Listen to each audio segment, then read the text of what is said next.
following is going to be inserting a web page in Moodle. First, as always, we make sure that the editing button has been turned on. When it's on, you'll see these two columns, add a resource and add an activity. We're going to be looking at adding a resource today. Under here, you click on the down arrow and find Compose a Web Page.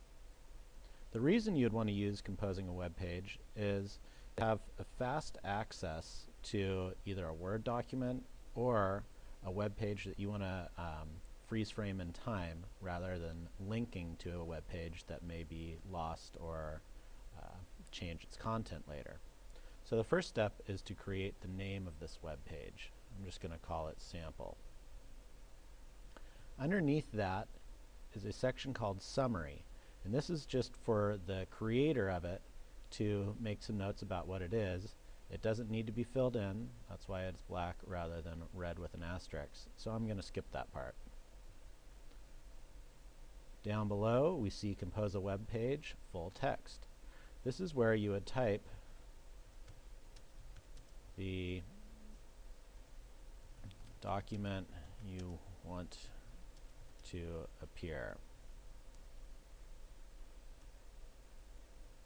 This may be directions to something. You might even take a Word document that you have and copy and paste it.